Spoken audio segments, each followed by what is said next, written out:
Hi friends, welcome to మన Bommarillu. Upcoming రివ్యూలోకి వెళ్ళిపోదాం. భూమి, గగన్ చెర్రీని బస్టాప్లో చూసిన శరత్ చంద్ర చాలా కోపంతో రగిలిపోతూ చెర్రీని ఒక కర్ర తీసుకొని తల పగలగొడతాడు. గగన్కి వార్నింగ్ ఇస్తూ, భూమికి వార్నింగ్ ఇస్తూ, చూడమ్మా భూమి, నీపై నేను చాలా నమ్మకం పెట్టుకున్నాను. ఇంకొకసారి ఇలాంటి సాహసాలు చెయ్యాలని కూడా అనుకోవద్దు. రేపే నీకు చెర్రీకి పెళ్లి చేస్తున్నాను కాబట్టి ఇప్పుడు రండి, నాతో పాటు ఇంటికి బయలుదేరండి. రే గగన్, నువ్వు మళ్ళీ వచ్చి చెడగొట్టాలని చూశావో అని గట్టిగా వార్నింగ్ ఇచ్చి అక్కడి నుండి చెర్రీని, భూమిని తీసుకువెళ్ళిపోతాడు శరత్ చంద్ర. పాపం గగన్ సైలెంట్గా తన ఇంటికి వెళ్ళిపోతాడు. ఇది ఇలా ఉండగా మార్నింగ్ అవుతుంది. చెర్రీ, భూమిలా పెళ్లి ఏర్పాట్లు జరుగుతూ ఉంటాయి. భూమిని పెళ్లి కూతురుగా రెడీ చేస్తూ ఉంటారు.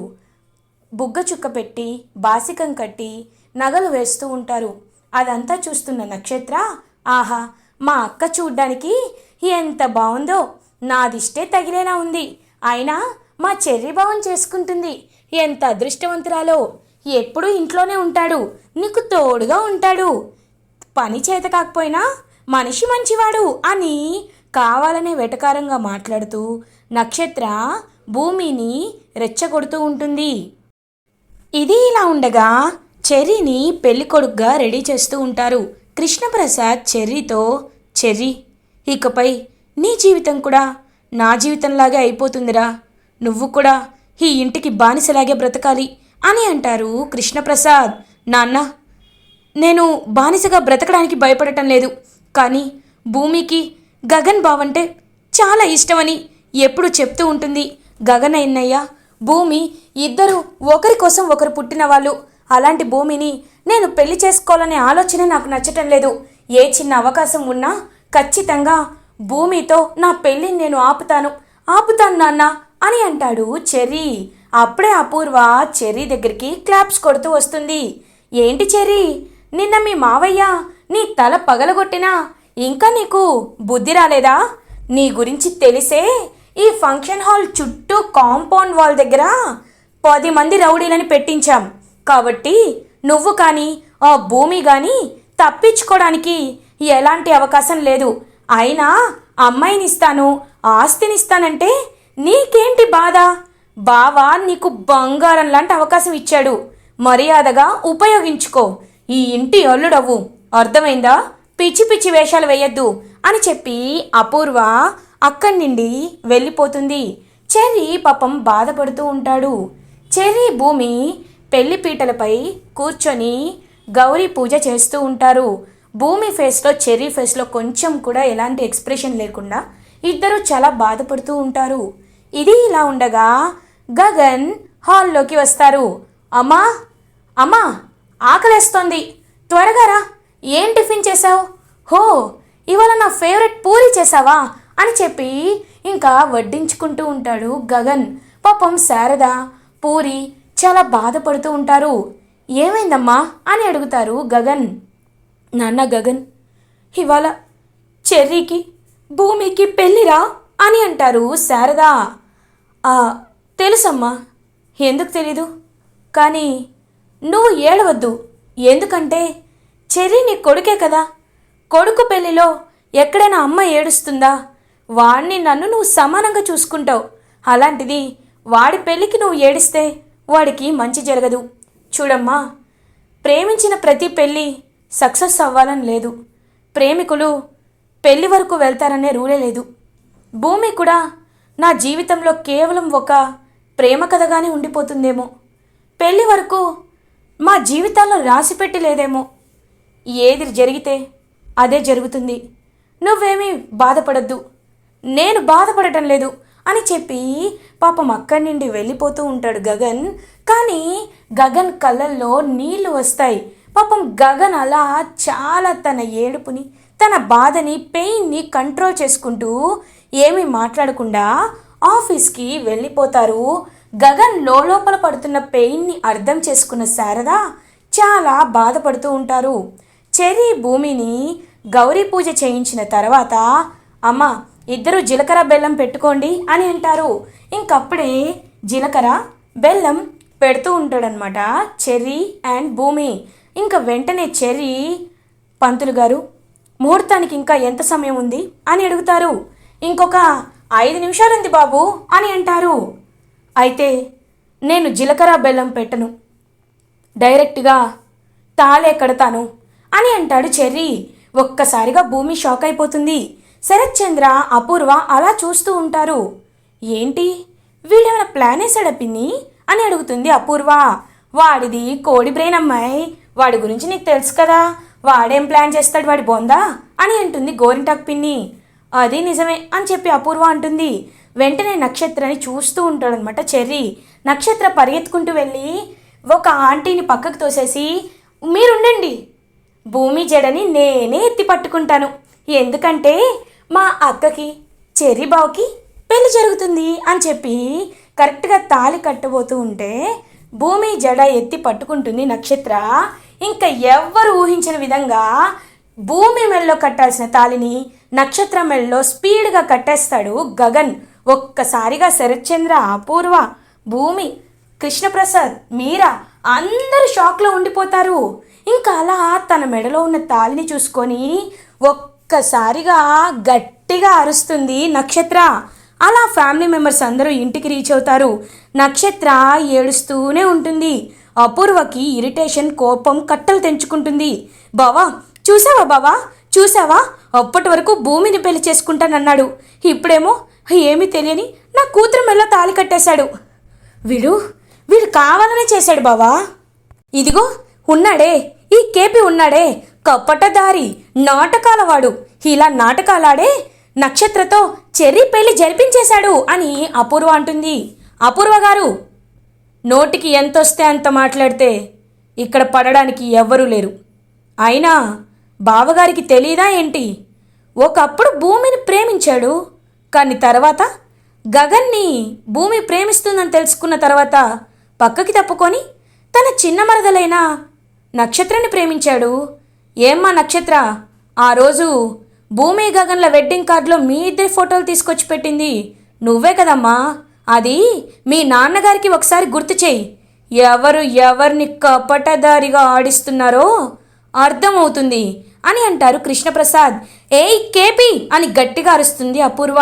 అపూర్వ చూడు, జరిగిపోయిన గతాన్ని తవ్వుకుంటూ కూర్చుంటే ఇంక ఏమీ జరగదు. జరిగిపోయిందేదో జరిగిపోయింది. ఏదైనా వాడు నా మేనల్లుడు. నా పెద్ద కూతురు మెళ్ళో కట్టాల్సిన తాళి నా చిన్న కూతురు మెళ్ళో కట్టాడు. దేవుడికి వీళ్ళిద్దరికీ ముడివేయాలని రాసిపెట్టి ఉన్నట్టుంది. ఇంకా ఈ విషయం గురించి ఎక్కువగా ఆలోచించకండి, తర్వాత జరగాల్సిన వాటి గురించి ఆలోచించండి. అమ్మ మీరా, నువ్వు వెళ్ళి పంతులు గారిని పిలిపించి సత్యనారాయణ వ్రతానికి ముహూర్తం పెట్టించమ్మా అని చెప్పి అక్కడి నుండి వెళ్ళిపోతారు శరత్చంద్ర. ఇంకా శరత్చంద్ర భూమి దగ్గరికి వచ్చి భూమితో మాట్లాడుతూ ఉంటారు. అమ్మ భూమి, చెర్రీ ఇలా చేస్తాడని నేను అస్సలు అనుకోలేదు. కానీ ఒకటి మాత్రం నిజం, నేను నీకు ఇంకా మంచి సంబంధాన్ని తీసుకొస్తాను, ఖచ్చితంగా మంచి సంబంధాన్ని తీసుకొస్తాను అని అంటారు శరత్చంద్ర. నాన్న, మీరు ఎంత మంచి సంబంధాన్ని తీసుకువచ్చినా నా మనసుతో మీరు వాళ్ళ పెళ్ళి చేయలేరు. ఎందుకంటే నేను కేవలం గగన్ బావని మాత్రమే ప్రాణానికి ప్రాణంగా ప్రేమిస్తున్నాను. కాబట్టి ఈ విషయం మీరు అర్థం చేసుకుంటారో చేసుకోరో కూడా నాకు తెలీదు. కానీ ఒకటి మాత్రం నిజం, మీరు చెప్పినట్టే పెళ్లి చేసుకుంటాను నాన్న, చేసుకుంటాను. ఎందుకంటే మీరు నన్ను కన్నారు కదా, కన్న తల్లిదండ్రుల మాట వినాలి అని పెద్దలు చెప్తూ ఉంటారు. మీ మాటకి గౌరవించి వింటాను. మీరు చెప్పినట్టే పెళ్లి చేసుకుంటాను. కానీ మీరు ఎప్పటికీ నా మొహంలో ఆనందం చూడలేరు, నా మొహంలో ఒక కళ, వెలుగు చూడలేరు.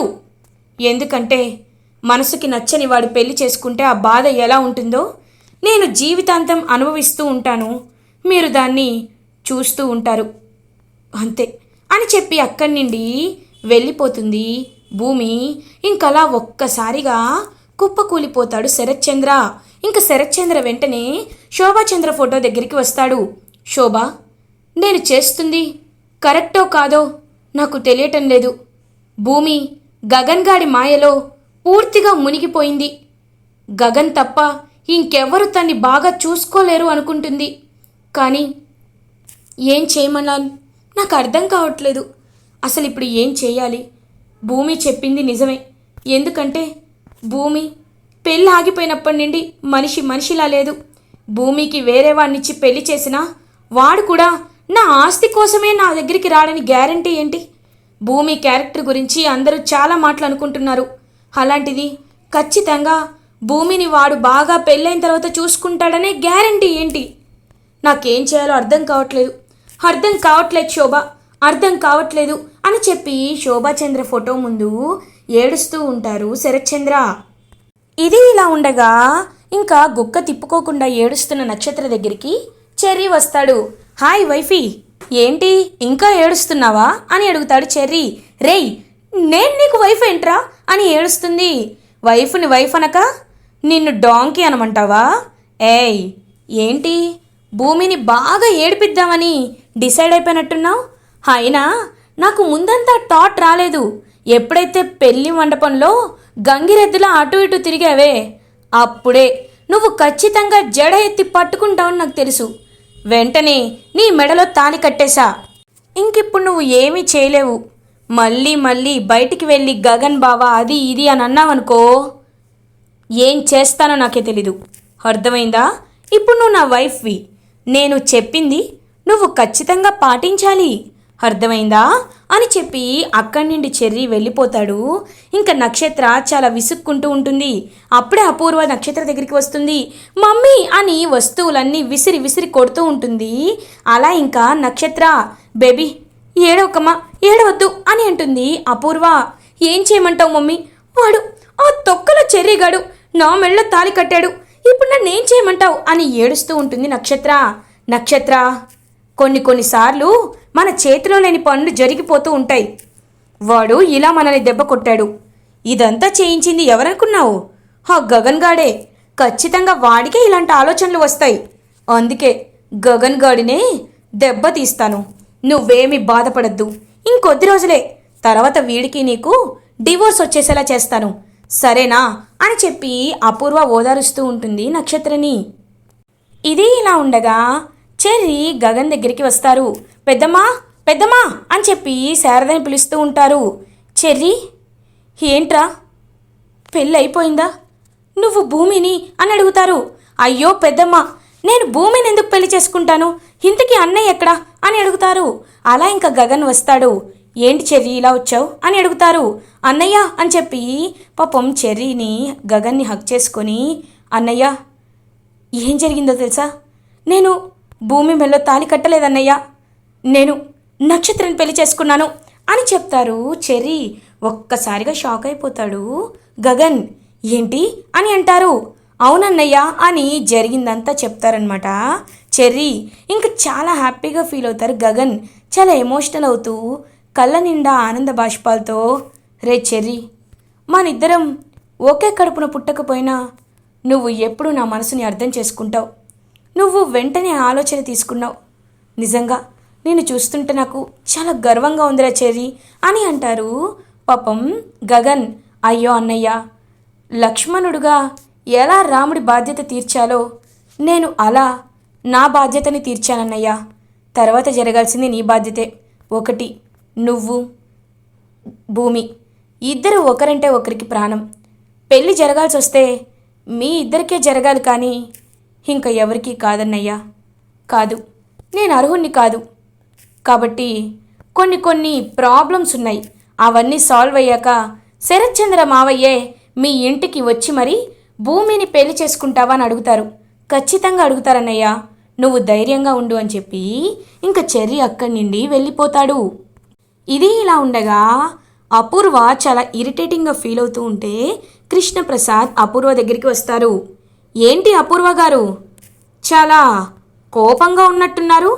ఓ, విధి మీతో వింత నాటకం ఆడుతుందనా? చూడండి, మీరు భూమి గగన్ల పెళ్ళి ఆపి రాక్షసానందాన్ని పొందారు. వాళ్ళిద్దరూ బాధపడుతుంటే చూసి నవ్వుకున్నారు. ఇప్పుడు ఒకసారి మీ అమ్మాయి, సారీ మా కోడల్ని చూడండి ఎలా ఏడుస్తుందో. మీరు ఎదుటి వాళ్ళని ఎంత బాధ పెడితే అవతలి వాళ్ళకి అంత మంచి జరుగుతుంది. తిరిగి కాలం అనేది మీ దగ్గరికే వచ్చి ఆగింది. నిజంగా నాకు చాలా సంతోషంగా ఉంది. ఒక్కటి మాత్రం నిజం అపూర్వ గారు, ఇంకా కథ అయిపోలేదు.